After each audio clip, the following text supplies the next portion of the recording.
Good afternoon, everybody. This is Dr. Myra Salcedo with University of Texas Permian Basin, and this is for my 1301 class. Some people just started last night, just got put into the class, so today is their first day, and it's January 21st. So if you're in my class, please check in and start on the assignments because they'll pile up. I can only extend due dates so much, which brings me to the fact that I have extended some due dates because I feel like I'm going by a standard schedule, the standard across online courses, but I feel like too many things were due the 30th. So I made a couple things the 31st to give you another day. That being said, you need to take time for this class, set aside a few hours a week. They usually say 9 hours a week for a 3-hour course. So anyways, I had questions about the book 1984 by George Orwell. You can get any edition that you want. Just be sure and get a book. It doesn't matter because I'm not going to be putting pages in. If I want to talk about it, I may talk about chapters. You need to start reading it. This is because the assignment is called Book Club, and that's due February 27th. Which means you only have till then to read the book. So start reading it now. It's not an easy read. No. So you have to think about what you're reading and think critically about what things might mean. Which the Barry Lopez assignment, I extended the due date on that to the 31st, and is highly symbolic. Consider all options of what the van symbolizes, what a boulder that doesn't move symbolizes, being in the desert. And please don't look on the internet and get the answers because they're out there. And I know what the answers are that they have on the free websites and free essays and save my grade and all those. Don't, that's plagiarism. And you've got to think for yourself. There's no right or wrong answer on the symbols in Barry Lopez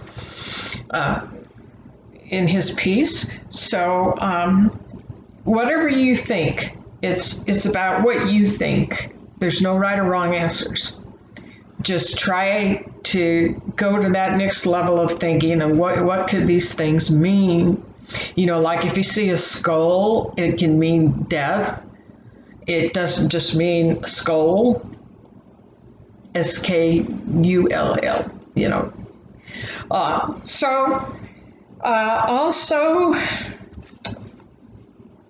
if you're just joining the course today, I do need a photo of you holding your ID close to the camera, not shaking it all around like I did, but you can take a selfie, but I need your face in the picture and your ID as close as you can get it so I could see the expiration date and your name and the photo. So it could be your university ID if you have one. It could be a high school ID for your school if you're a dual credit student.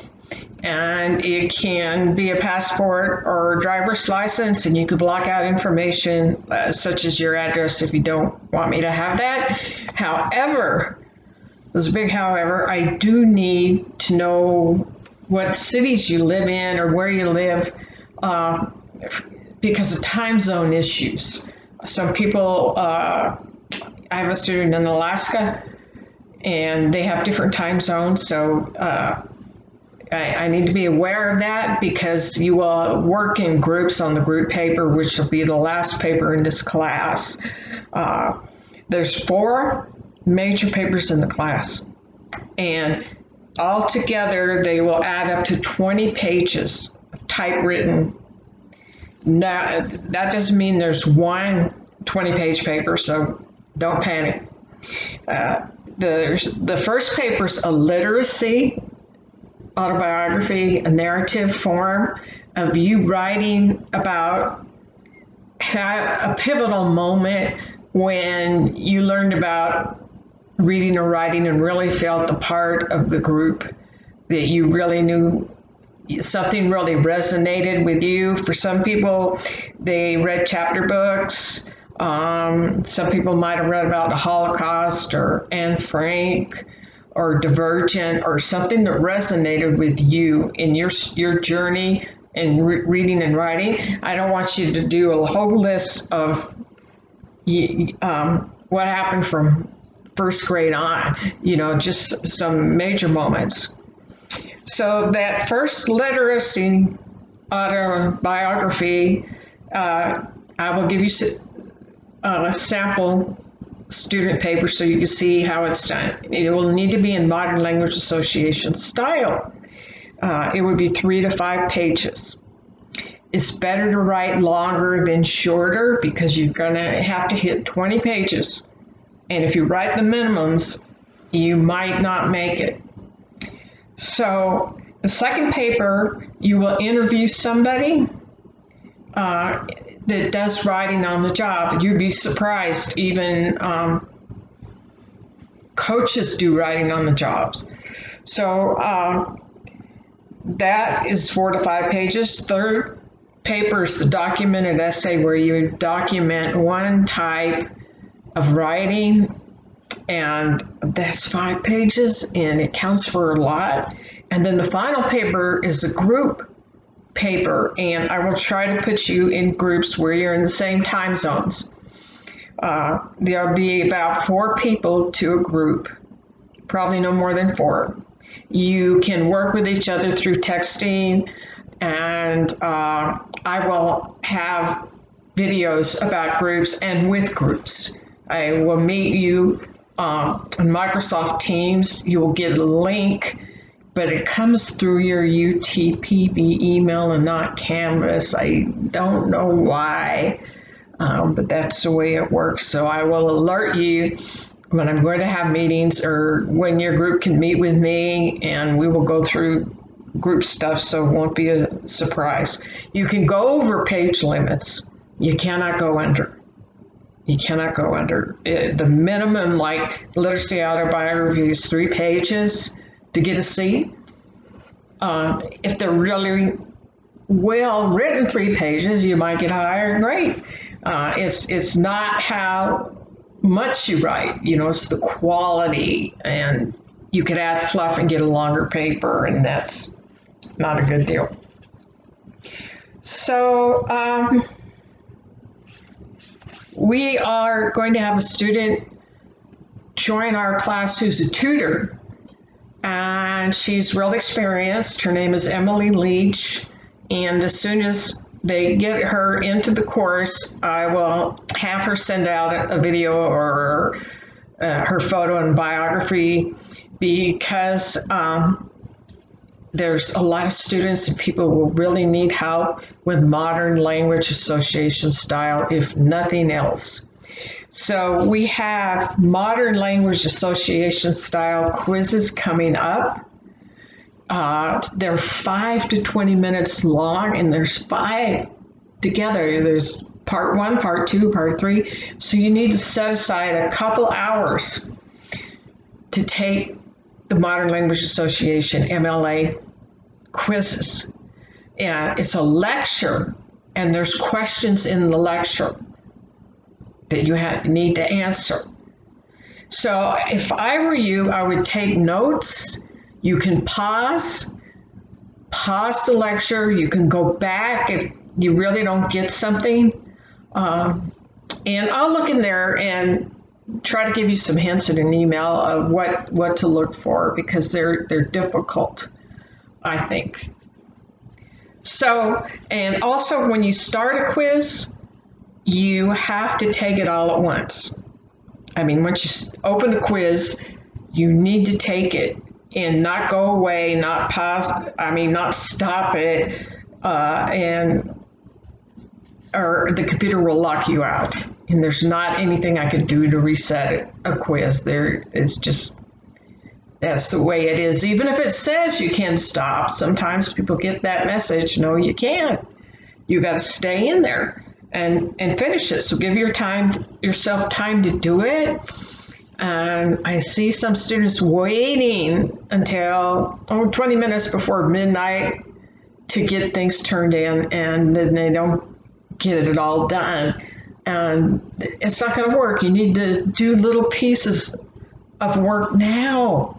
Start now and don't get behind. And I'm going to do my best not to get behind either, because you need feedback as soon as you can get it. So I will be helping, and I will have Emily, who can maybe help with MLA style. She can help you with drafts. She just can't grade or tell you what a grade might be, because she's not a faculty. She's a tutor. So get started, start reading 1984, start doing these little assignments. They're little, but they add up. And just get going. And I will talk to you about each paper individually, give you student samples, so you can see how it's done, so it won't come as a surprise. And I'll talk to you about it before each paper so you're not totally confused. But one way to look at it, the first paper is about you as a writer, literacy autobiography. Second paper is interviewing someone else who does writing. Third paper is writing about a genre or category of writing. And the fourth paper, group papers, is similar to that, but the group paper means everybody contributes to it, research and writing, everybody. Even if you have a group leader, the group team manager is just to keep everybody on track, and it's not somebody that's going to do all the work. It's set up so that you could get different groups, different grades in your group, depending on how much you contribute. If somebody at the end of the course has not contributed very much, that will be reflected. And so don't worry about that. There won't be one or two people pulling the weight. I will work with you on that early in the game.